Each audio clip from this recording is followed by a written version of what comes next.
Welcome back, lost travelers. It seems you found your way back to me once again. I am Dr. Whisper, and it looks like your next appointment has just begun. So, pour yourself something strong, grab a snack and settle down by the fire. You're going to need your strength where we're going.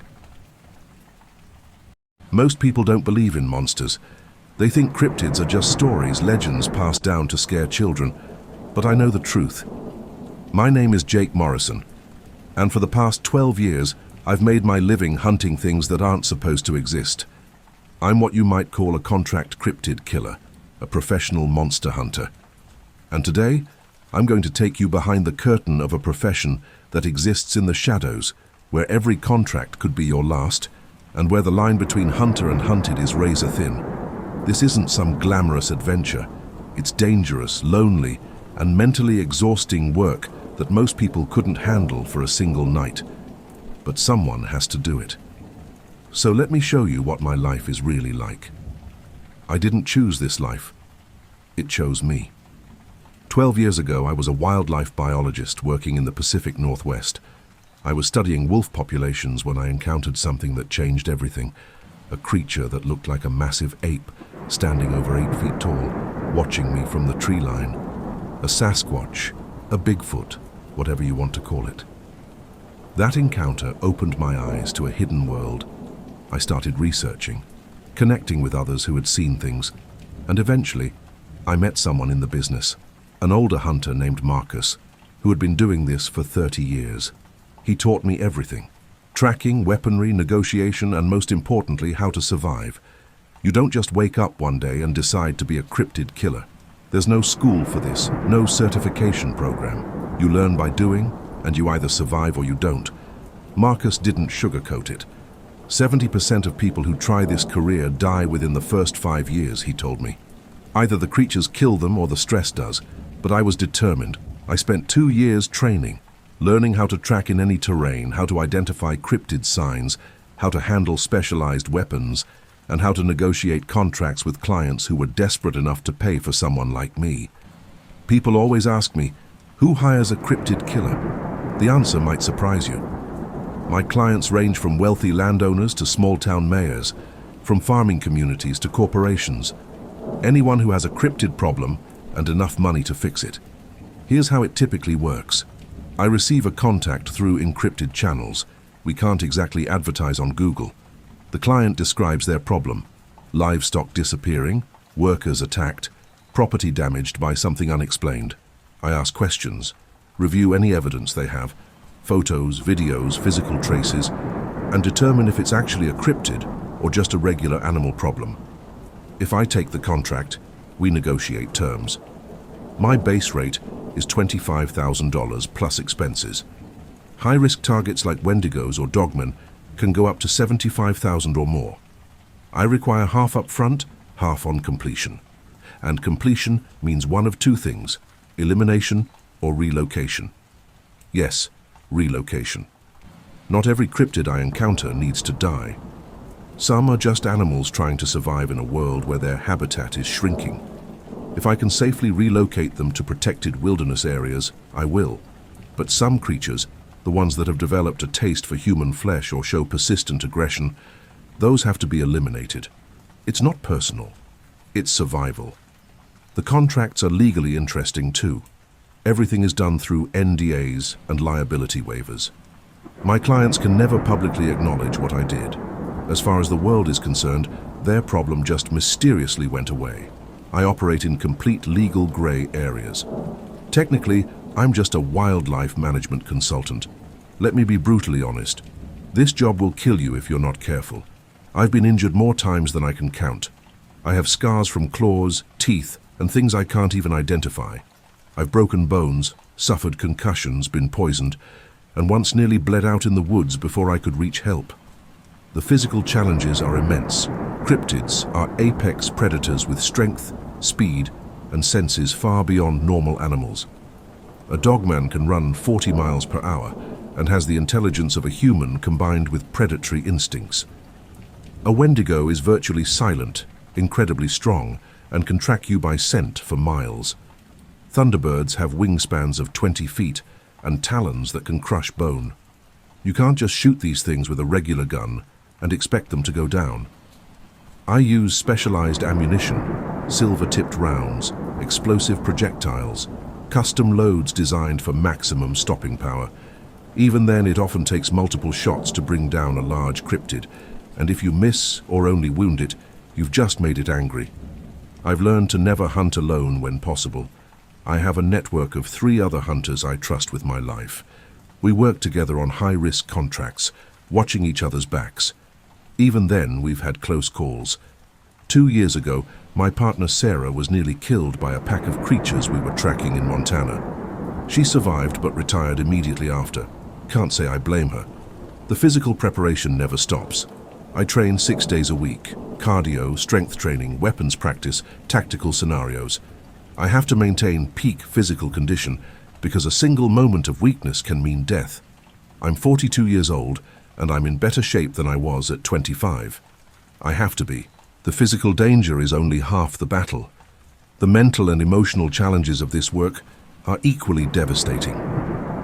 First, there's the isolation. I can't tell anyone what I really do for a living. My family thinks I'm a security consultant who travels a lot.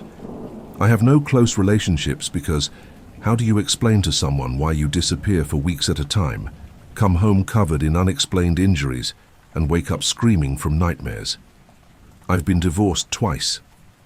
Both times because I couldn't be honest about my work. The secrecy, the absences, the paranoia, it destroyed my marriages. I don't date anymore. It's easier that way. Then there's the psychological impact of what I see. I've witnessed things that violate everything we think we know about nature and reality. I've seen creatures that seem to defy physics. I've heard sounds that shouldn't be possible. I've looked into eyes that showed an intelligence that was alien and terrifying. And I've killed. A lot. Even when it's necessary, even when it's them or innocent people, taking a life leaves a mark. I've killed creatures that were clearly intelligent, that showed fear and pain. Some have tried to communicate with me. That stays with you. I have PTSD, no question about it. I have nightmares almost every night. Loud sounds make me jump. I can't relax in unfamiliar places. I'm constantly scanning my environment for threats. I've been in therapy for 6 years with a therapist who specializes in trauma, though I can't tell her the real source of my trauma. So I have to frame everything as combat experiences from my military background. The paranoia is real too. Once you know these things exist, you can never unknow it. Every strange sound at night, every shadow in the corner of your eye.